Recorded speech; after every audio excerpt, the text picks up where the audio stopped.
Hello, welcome back to MED, and today we're talking big end weight. Okay. So over to you, Steve. Right, here we go. Firstly then, we'll just show you a crankshaft that we've modified. This is an A+ crankshaft. Normal modifications to it. Obviously, first thing we've done is wedged, which if we drop a straight edge across there, you'll see the wedging. Now, we don't run the wedging all the way back to the very end, because obviously you're taking the counterbalance away. So take it just up to the centre line of the crank, that's fine. So that gets rid of a lot of weight straight away. What we also do on these crankshafts is we actually mill with a milling cutter straight down here, a scallop here, as you will see. This is what we call improved counterbalance effect, ICE, ICE. So what you get is 1, 2, 3, 4, 5, 6, 7, 8 big cuts. Gets rid of a lot more weight. What we're trying to do is get rid of the weight on this side of the crankshaft to give it more counterbalance on this side of the crankshaft. The better the counterbalance of the crankshaft, at high RPM, it won't be trying to bend itself out of the block. The most important thing about getting rid of the weight on this side of the crankshaft is the actual diameter or overall size of the big end. The 1275 GT crank is a 1.750 big end size. Cooper S is 1.625, so it's always a good idea for a race type motor to drop the big end size down to the 1.625. We've turned some blanks of steel, only mild steel, to sizes that replicate the crankshaft. So this is an 1.75 inch big end by the same thickness as the big end on the crankshaft, and the actual weight is 305 grams. We've done the same with a Cooper S big end, 263. So you can see you've saved 40 grams by grinding the crankshaft down to take a Cooper S big end. Multiply that by 4, you've saved 160 odd grams, which is what? 4, 5, 6 ounces of unspun weight. We've just turned one of our multi-web big ends up as well, just to give you a sort of a comparison. And you'll see you've saved another 20 odd grams there over the Cooper S.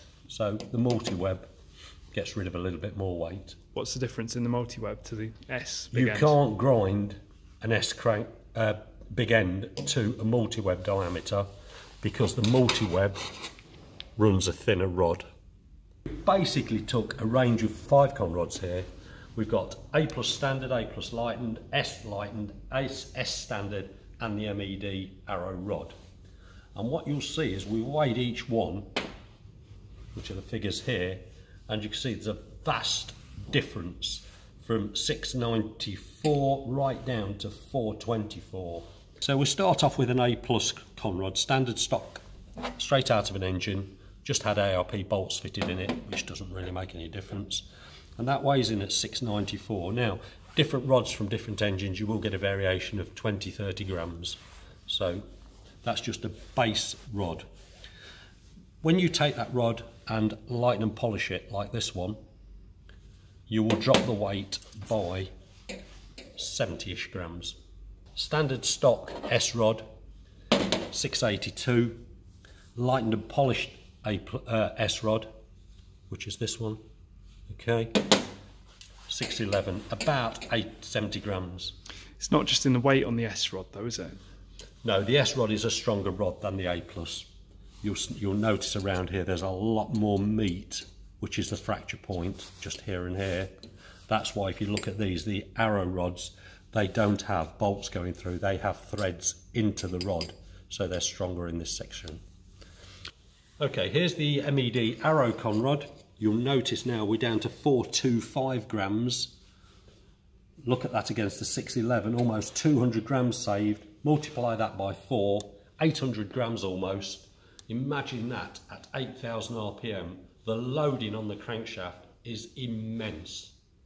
So the 800 gram saving makes a massive difference.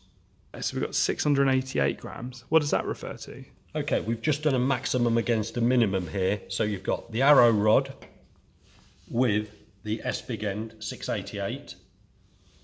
And here we've got the standard A+ rod with the A+ big end, 999. So you can see the massive difference now of almost 300 grams. Multiply that by 4, that's 1200 grams, 1.2 kilos of unspun weight hanging on the end of the crank